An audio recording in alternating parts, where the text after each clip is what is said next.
inundaciones, plagas y el fuego del infierno. La Biblia está repleta de castigos legendarios impuestos por un Dios vengativo. Esos relatos de muerte y destrucción tal vez no pertenezcan solo al pasado de la humanidad, sino también a su futuro. El mundo moderno aún está sujeto a los mismos tipos de catástrofes que figuran en la Biblia. Pero si tuviéramos que volver a enfrentar la ira de Dios, tal vez sea mucho peor.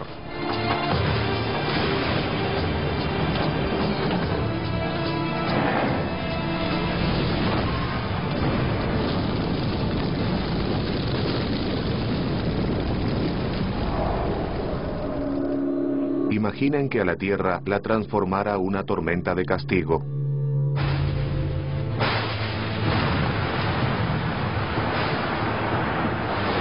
Un diluvio mundial produce una avalancha de agua que cae en cascada a través de los cañones de los rascacielos de Nueva York. Una inundación cataclísmica que arrasa con Asia y barre las grandes capitales de Europa. Desde el espacio, una imagen inimaginable. Un océano inmenso que cubre por completo todo el planeta. ¿Podría esa gran inundación ser parte de nuestro futuro?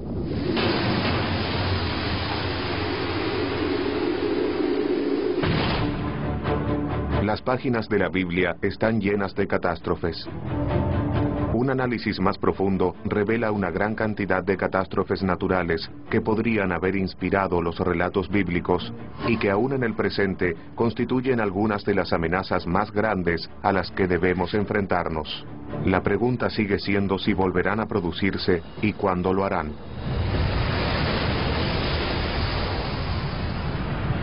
Son cosas que aún resuenan en el presente. Y en parte es porque la gente lee la Biblia como si estuviera en ella. Así que las catástrofes bíblicas aún tocan una cuerda sensible en la actualidad. Y la gente tal vez todavía tiene algo de temor. O quizás se pregunta si no podrían suceder nuevamente. Génesis, capítulo 6, versículo 17. Y he aquí, yo traeré un diluvio sobre la tierra para destruir toda carne en que haya aliento de vida debajo del cielo. Todo lo que hay en la tierra perecerá.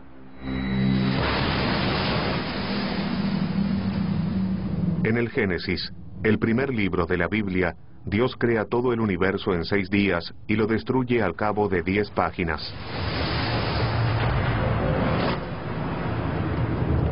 Dios envía una inundación para castigar a la humanidad.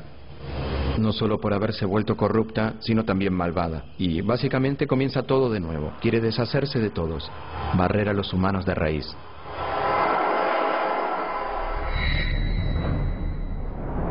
Hace aproximadamente 7000 años, se cree que una antigua inundación arrasó con la región del Mar Negro y cubrió cerca de 100.000 kilómetros de tierra. ¿Puede eso haber inspirado la historia de la ira de Dios mediante el agua?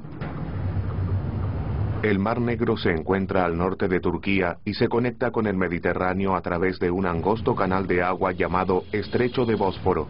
Pero en 1998, 2 geólogos sugirieron que ese canal no siempre existió. De acuerdo con esa hipótesis, hace cerca de 8000 años las aguas del Mediterráneo inundaron catastróficamente la cuenca del Mar Negro. Cuando finalmente se rompió la represa natural del Bósforo, los océanos de todo el mundo hicieron que ingresara agua dentro de la cuenca del Mar Negro. La hipótesis conocida como la inundación del Mar Negro propone que un volumen gigante de agua salada proveniente del Mediterráneo inundó el Mar Negro con resultados catastróficos. Para la gente que vivía en la cuenca del Mar Negro, fue una catástrofe que solo pudieron interpretar como la furia divina. Puede haber sido similar a las cataratas del Niágara, pero quizás con una magnitud 20 veces mayor dado el volumen de agua que debe fluir por esa zona para llenar la cuenca.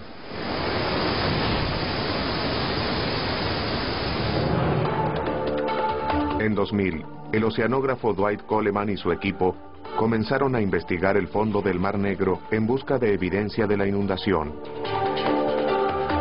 Lo que vemos aquí por medio de un software de visualización es que podemos sobrevolar la zona y seguir el camino que el nivel del mar en aumento debió haber tomado al fluir al interior del Mar Negro. El canal producido por el agua salada revela la intensidad del diluvio. Es bastante claro que hay un canal muy profundo producido por el agua que fluye a través del fondo del Mar Negro. Eso indica que fluyó un volumen muy grande de agua a una velocidad también muy alta. Cuanto más veloz es la corriente, más devastadora es la inundación. Pero en última instancia, fue el descubrimiento de conchas de agua dulce en el agua salada del Mar Negro lo que ofreció una prueba concreta de la inundación. Hace 7.400 años crecían moluscos de agua dulce en el Mar Negro. Esta concha prueba que, en algún momento del pasado, el Mar Negro fue un lago de agua dulce. Y la concha de agua salada más antigua que encontramos tiene aproximadamente 6.900 años. De modo que en algún momento durante ese lapso de 500 años se produjo este cambio. Este acontecimiento cataclísmico cambió el paisaje para siempre. Hoy es algo científico, pero en aquel momento fue algo aterrador.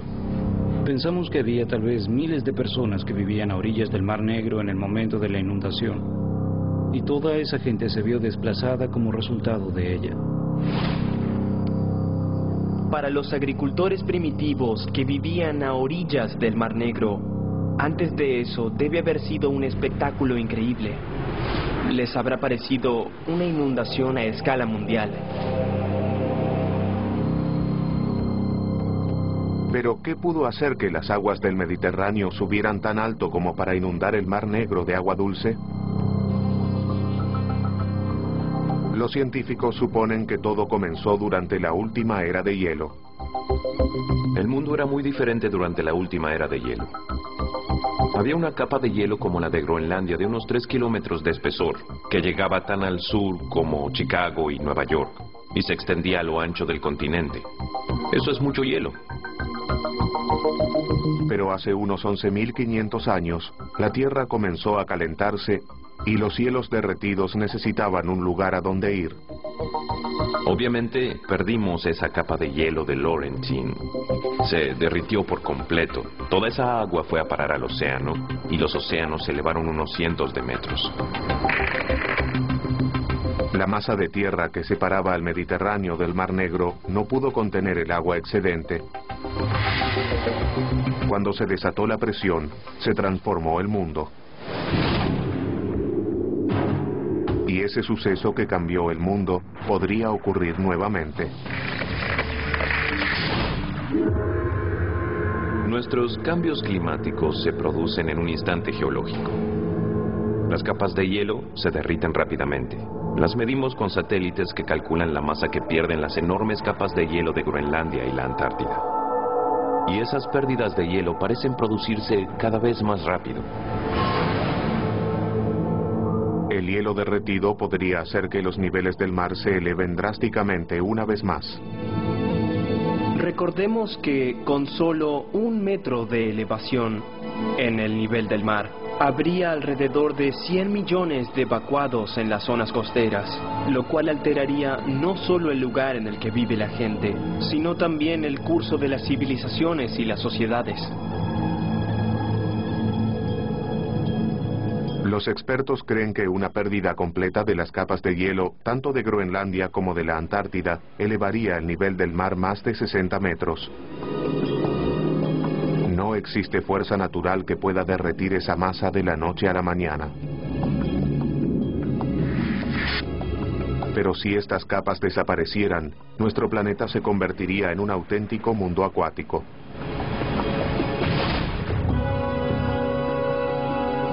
Si llegamos al punto en el que se derritieran tanto Groenlandia como la Antártida, estaríamos hablando de un lugar radicalmente diferente. Se parecería al escenario descrito por Al Gore, con Nueva York borrado del mapa y toda la costa oriental reconfigurada. todos viviendo en la costa que en algún momento fueron los Montes Apalaches. Sería un mundo totalmente diferente.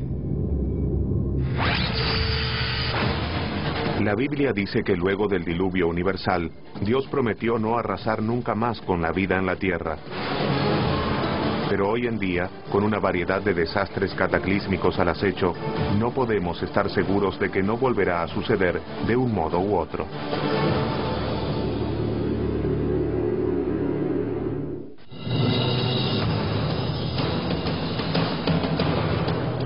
Si solo algunas de las 10 plagas bíblicas cayeran en la actualidad sobre la tierra, tal vez se vería así. Una marea color carmesí asalta las aguas que rodean Manhattan, lo cual transforma el río Este y el Hudson en afluentes de sangre. Las ranas se apoderan de la ciudad.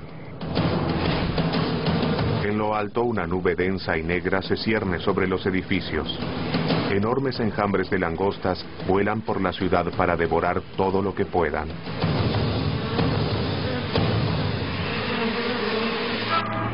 ¿Cómo responderíamos a ese torrente de catástrofes desenvolviéndose sin control?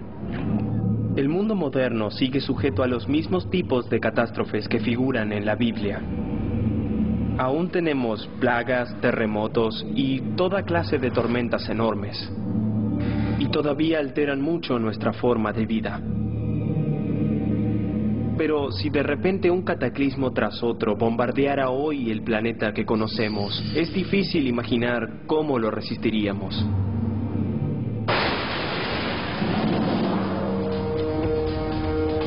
Por medio de las 10 plagas, Dios se propone destruir un imperio para liberar un pueblo. Los israelitas son esclavos de los egipcios y el Todopoderoso quiere que los liberen. Pero el faraón no está dispuesto a resignar la mano de obra gratuita. El faraón no está dispuesto a dejar ir a los israelitas, por lo tanto, esto se vuelve una contienda entre Dios y los egipcios por medio de las 10 plagas. Y las plagas parecen ser cada vez peores y más destructivas. Éxodo capítulo 7, versículo 17. Yo golpearé con la vara que está en mi mano las aguas que están en el Nilo, y se convertirán en sangre. Y los peces que hay en el río morirán. Este hederá, y tendrán asco los egipcios de beber el agua. Las escrituras dicen que con la primera plaga todo el agua se convierte en sangre, de modo que no se trata solo del Nilo, que por supuesto es un río importante para los egipcios, sino de toda el agua potable. Pescados podridos, un calor abrasador, falta de agua dulce. Parece una película de terror. Pero esta calamidad no solo puede haber ocurrido en la antigüedad, sino que también sucede hoy en día. Creo que al leer ese pasaje de la Biblia, la mayoría de los que estudiamos este problema vemos una descripción muy correcta de una marea roja. La marea roja es una floración o explosión repentina de cierto tipo de algas que pueden producir compuestos neuroquímicos peligrosos. Don Anderson es uno de los científicos principales del Instituto Oceanográfico Woods Hole y uno de los expertos más importantes en mareas rojas. Cuando se produce uno de estos florecimientos, puede ser algo espectacular. El agua cambia de color, puede salir un muy mal olor y el agua puede parecer sangre. Puede parecerse a una sopa de tomate, así de roja. Algunos brotes recientes en Texas y Florida llenaron la costa de peces muertos. Los peces expuestos a alguna de las toxinas de estas algas mueren rápidamente. Es una muerte muy rápida. Muchas de esas toxinas son muy potentes. En los humanos pueden producir envenenamientos. Puede haber algunos brotes que hacen que la gente que se encuentra en la playa no pueda respirar debido a que las toxinas se pulverizan con el rocío del mar. Uno comienza a toser y resollar y debe alejarse del océano por esa irritación. En una región como el delta del Nilo, el océano está a un costado y hay agua dulce. Y en este tipo de ambiente hay bastantes mareas rojas que pueden volver el agua roja, matar a los peces o hacer que sean venenosos y causar ese tipo de problemas. Así se transforma en una explicación mucho más sólida.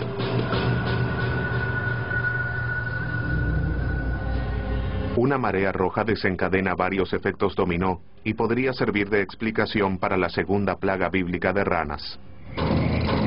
Una severa floración de algas puede hacer que haya niveles extremadamente bajos de oxígeno en el agua, lo cual la vuelve inhabitable para los seres vivos. Si hubiera una marea roja, no sería inusual esperar que ciertos tipos de animales intentaran escaparse del agua dado el bajo nivel de oxígeno. No pueden nadar, no pueden quedarse en el agua. De modo que no es una locura suponer que, luego de una gran marea roja, las ranas no pudieran sobrevivir en esas condiciones y se dirigieran hacia la tierra. En la tierra murieron por disecación y por falta de provisión de alimentos. Sin ningún control sobre ellos, era de esperar una enorme proliferación de todo tipo de insectos voladores y terrestres a lo largo de Egipto. Podemos afirmar que esas fueron la tercera y cuarta plaga. Los cadáveres en descomposición de las ranas y los peces atraen un inmenso enjambre de moscas que asola a los egipcios, seguido de una enorme infestación de piojos. Recordemos que en una época en que la gente no contaba con los antibióticos modernos, cuando alguien se infestaba con piojos, las cicatrices podían producir infecciones que tal vez derivaran en enfermedades graves. Los humanos no son los únicos afectados. Los cadáveres en descomposición y los insectos voladores pueden transmitir bacterias letales. Y la quinta y sexta plaga hacen precisamente eso. De repente, el ganado se enferma y muere. Tanto hombres como bestias sufren una aflicción de horribles forúnculos de pus. Aquí tenemos una explicación perfecta de cómo una se alimentó de la otra. Como un dominó, una plaga dio lugar a la otra y así hasta la 10ª.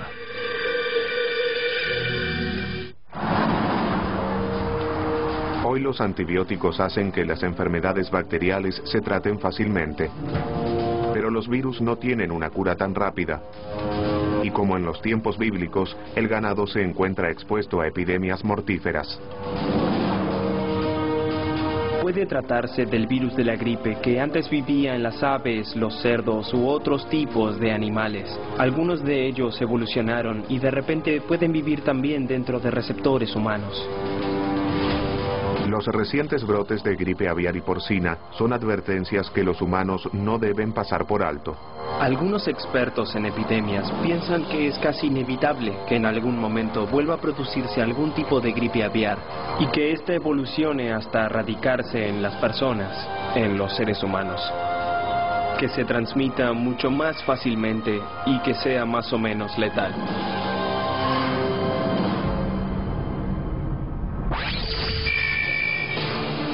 Rodeado de pestilencia y muerte, el pueblo egipcio está de rodillas.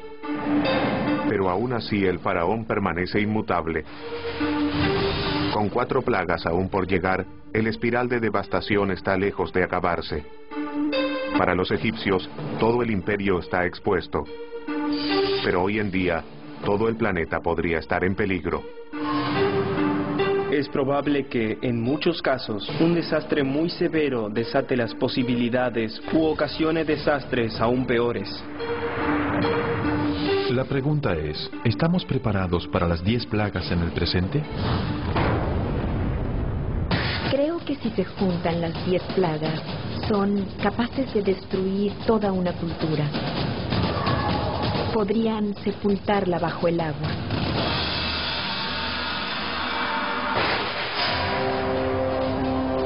No hay carne, peces ni agua para beber. La 7ª y 8ª plaga azotan el granero de Egipto. Una lluvia de granizo cae sobre los campos de trigo y un ejército de hambrientas langostas diezma todo lo que encuentra en su camino. En la Biblia dice que fue la más grave de todas las plagas, aunque no mató a demasiadas personas o animales. Pero lo que sí mató fue la esperanza de los egipcios de sobrevivir.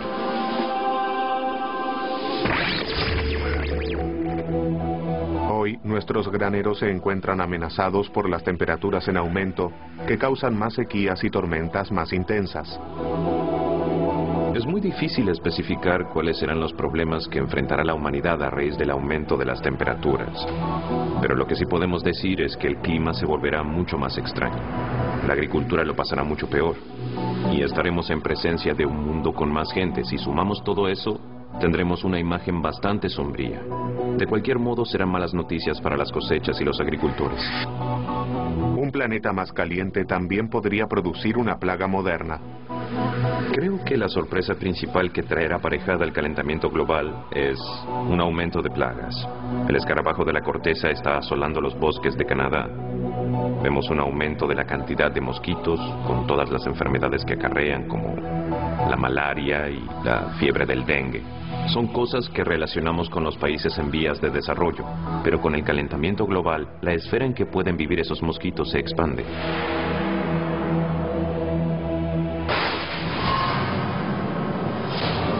En la Biblia, la 9ª plaga se transforma en el máximo despliegue del poder de Dios.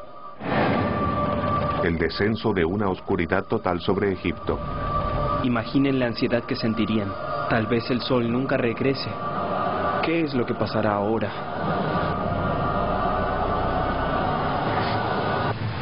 El granizo, las tormentas y la oscuridad tal vez estuvieron relacionados. Algunos estudios recientes sugieren que aquellos prueban que la Biblia registró uno de los mayores cataclismos del mundo antiguo. A 800 kilómetros al norte de Egipto se encuentra la isla griega de Santorini. En el siglo XVI a.C., Santorini sufrió una de las explosiones volcánicas más grandes de los últimos 10.000 años. Fue más de 50 veces mayor que las erupciones del monte Santa Elena en 1980. Ese fue el suceso más grande que se debe haber visto en la región del Mediterráneo en toda la historia. ¿Acaso los relatos de la explosión de Santorini se habrán ganado un lugar en la Biblia? Una erupción volcánica tan grande formaría una columna de material en la atmósfera de 32 kilómetros de altura. La gente vería una lluvia de ceniza desde el cielo y estaría a oscuras porque la nube de polvo cubriría la luz solar. Recientemente se hallaron pruebas físicas de que las cenizas del volcán de Santorini llegaron hasta Egipto, a 850 kilómetros de distancia. La evidencia física consiste en capas de ceniza que se hallaron en un lago del delta del Nilo. Así sabemos que la ceniza recorrió todo ese camino hacia el este y cayó sobre esa región. La erupción también podría explicar las devastadoras tormentas de granizo. La ceniza volcánica en la atmósfera puede producir inestabilidad atmosférica, precipitaciones o tormentas eléctricas. Y en esas tormentas también habría granizo.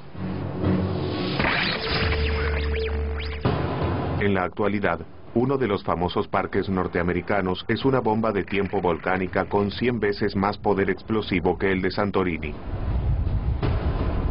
Yellowstone es un supervolcán y produjo varias erupciones. La última fue hace 600.000 años. Al observar su historia, vemos que aproximadamente cada 600.000 años, Yellowstone produce una enorme erupción volcánica. Uno podría decir que ya se venció el plazo para una erupción de esa magnitud en la caldera de Yellowstone. Si la caldera de Yellowstone entrara nuevamente en erupción, si hoy viéramos ese tipo de supervolcán, estaríamos frente a un nivel de daños que abarcaría todo un continente. La explosión de Santorini pudo haber matado a miles. Pero si explotara la caldera de 50 kilómetros de Yellowstone, tal vez veríamos algo mucho peor. La ceniza en la atmósfera sumiría a todo el planeta en un invierno apocalíptico. La suma final de muertes podría alcanzar los 1.000 millones en todo el mundo. No es una cuestión de si el volcán volverá a erupcionar, sino de cuándo lo hará, y no hay forma de evitarlo.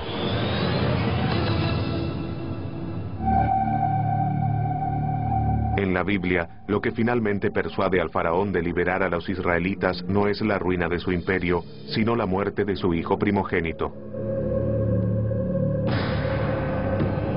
La 10ª plaga mata a todos los primogénitos varones del imperio. Todas las familias estaban de luto. Fue ahí donde se vio el poder de esa plaga.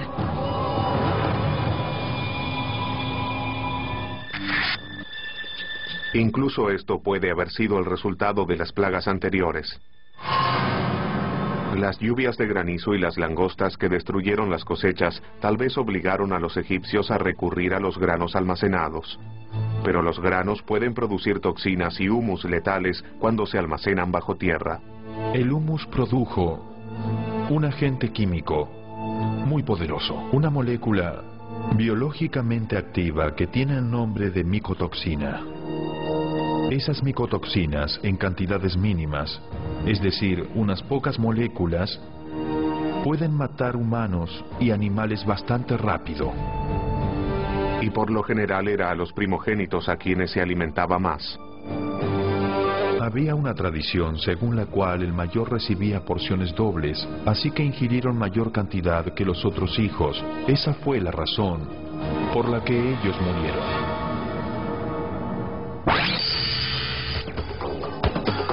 Las plagas destruyeron al imperio parte por parte. Pero en otras partes de la Biblia, basta con un instante para destruir una ciudad y sus habitantes. Por desgracia, lo mismo sucede en la actualidad.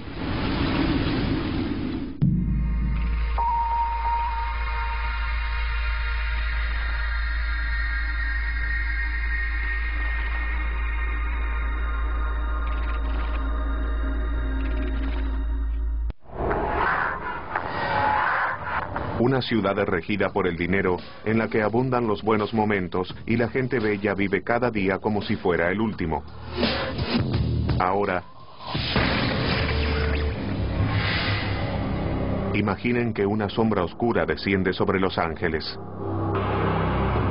Cenizas comienzan a caer desde arriba. De repente el cielo se abre y se desata la ira de Dios. Millones de vidas se apagan en un instante. Sucedió en el pasado. Génesis capítulo 19, versículos 24 y 25. Entonces el Señor hizo llover azufre y fuego sobre Sodoma y Gomorra desde los cielos, y destruyó aquellas ciudades, y todo el valle, y todos los habitantes de las ciudades, y todo lo que crecía en la tierra.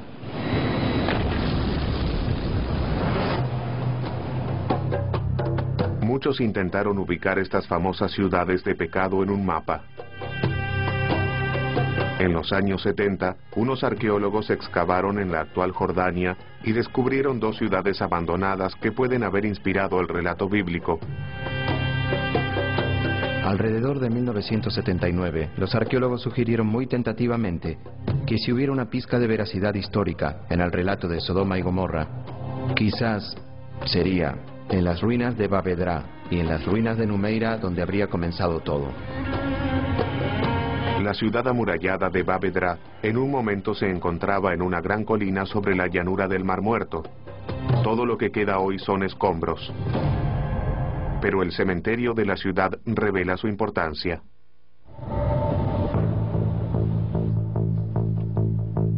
Mohamed Nayar es arqueólogo y exdirector del Departamento de Antigüedades de Jordania.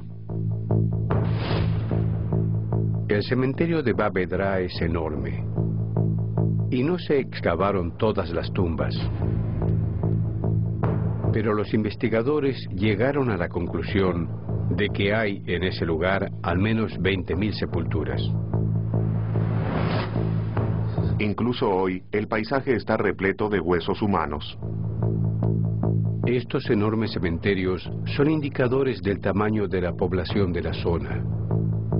Estamos hablando de una zona densamente poblada, lo que es algo realmente increíble para la edad de bronce de Jordania.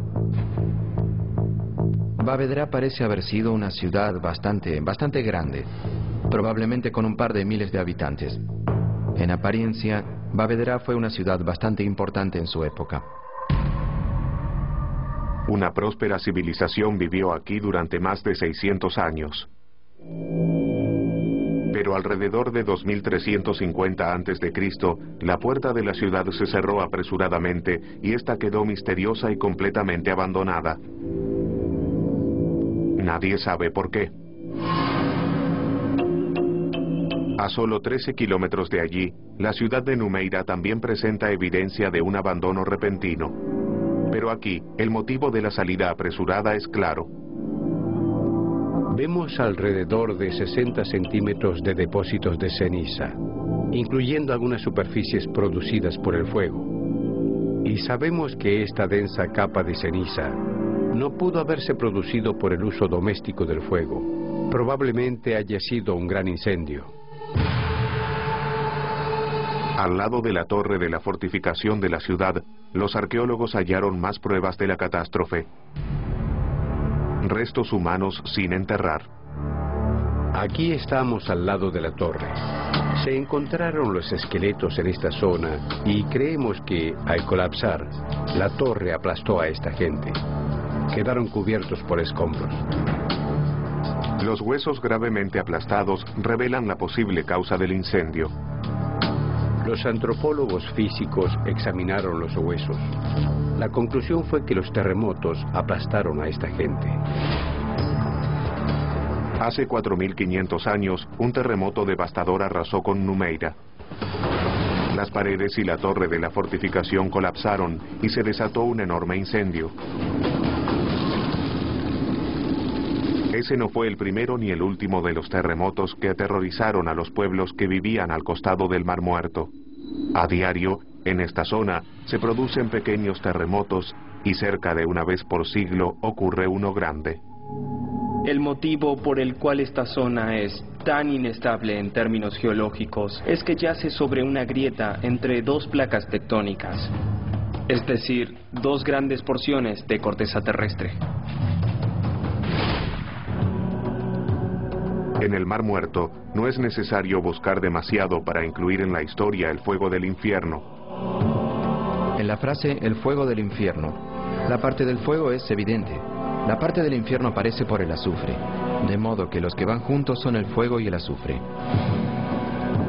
El azufre, tanto en su estado sólido como en el gaseoso, aparece naturalmente en la zona y es altamente inflamable. Cuando la Biblia habla del fuego del infierno, es exactamente esto lo que describe. Los antiguos habitantes de la zona conocían este tipo de mineral y es por eso que se menciona en la Biblia.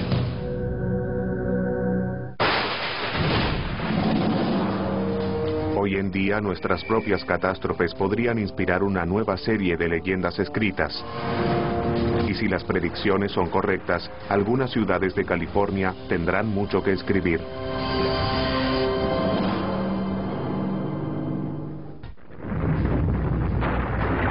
Un antiguo terremoto que destruye un paisaje y desata un incendio que arrasa con todo lo que está a la vista.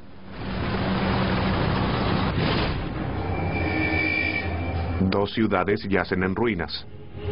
Bavedra y Numeira pueden haber inspirado el relato de Sodoma y Gomorra, una de las historias de destrucción más famosas de la Biblia. Numeira hoy parece haber sido destruida antes que Bavedra. Esas ciudades no se destruyeron al mismo tiempo. Sin embargo, si alrededor del año 1800 a.C. alguna persona pasaba por el extremo sur del Mar Muerto, veía las ruinas de Bavedra y Numeira siglos después de que hayan sido destruidas y le preguntaba a alguien, ¿qué fue lo que sucedió aquí? La respuesta sería, fue una ciudad muy pecadora y los dioses la destruyeron. Numeira fue el hogar de cientos de personas antes de que un terremoto sellara su destino. Las tragedias de 2010 en Haití y Chile demuestran que los temblores modernos pueden poner a millones en peligro.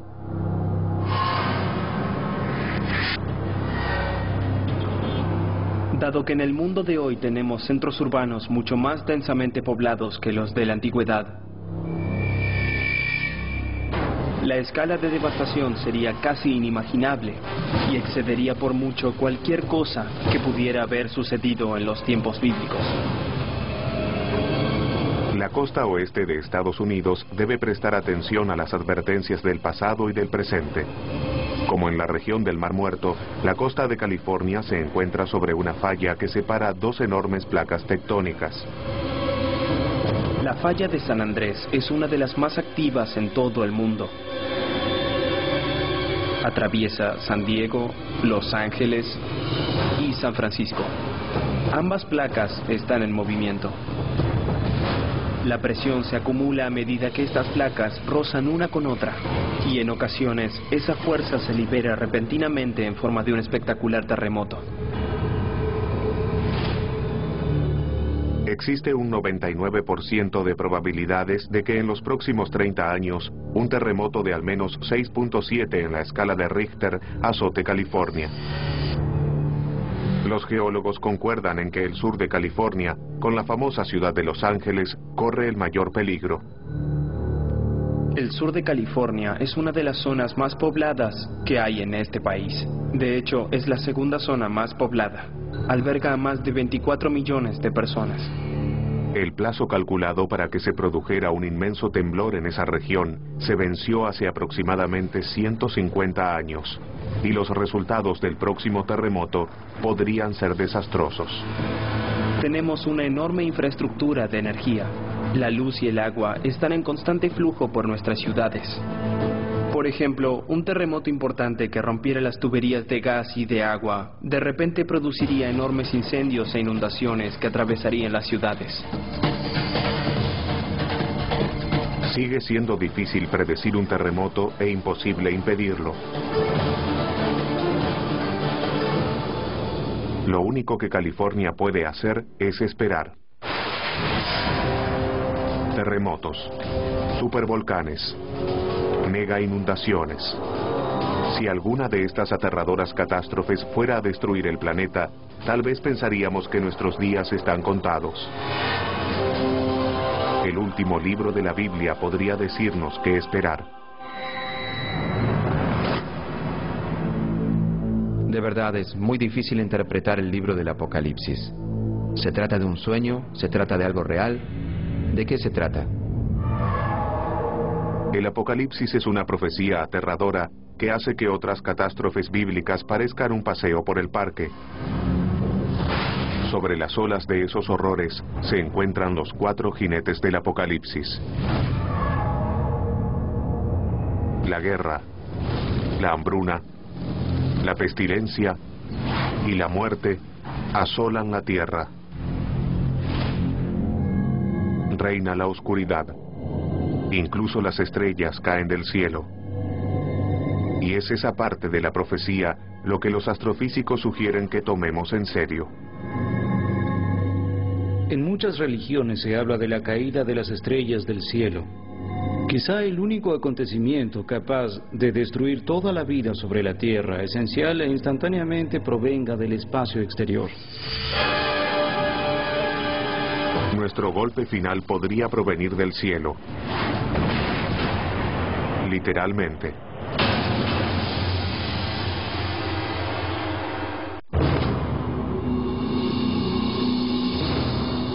El Apocalipsis es el último libro de la Biblia. Y muchos creen que también es un vistazo a lo que será el fin de nuestros días. Pero el Apocalipsis también describe un futuro en el que el cielo se vuelve contra el planeta Tierra. Apocalipsis, capítulo 6, versículo 13. Y el sol se puso negro como cilicio hecho de cerda, y toda la luna se volvió como sangre, y las estrellas del cielo cayeron a la tierra.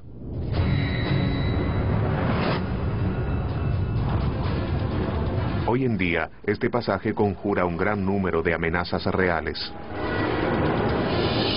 Existe la posibilidad de que choquen asteroides, de que haya impactos de cometas que podrían destruir toda la vida sobre la Tierra, tal vez en cuestión de minutos.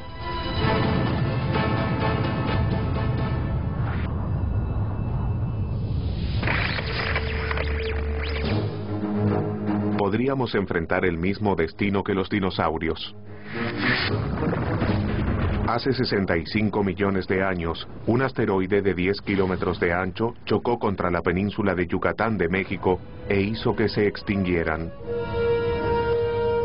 La magnitud del cataclismo supera cualquier cosa que podamos imaginar.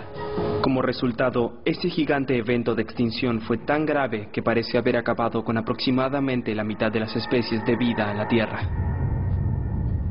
Si sucedió una vez, es probable que vuelva a suceder. Apophis es un enorme asteroide. Tiene alrededor de 300 metros de ancho, parecido al tamaño de un estadio de béisbol. Si ese objeto se estrellara contra el planeta Tierra, golpearía con la fuerza de aproximadamente 100.000 bombas de Hiroshima. En 2029, Apophis pasará lo suficientemente cerca como para que podamos verlo con binoculares.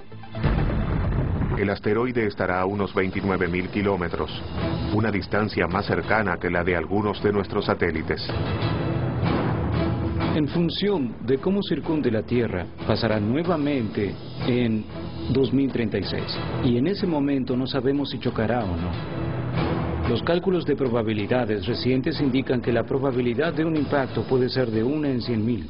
Pero realmente no sabemos, se trata de magia negra cuando hablamos de intentar predecir el trayecto preciso de un objeto capaz de acabar con un planeta.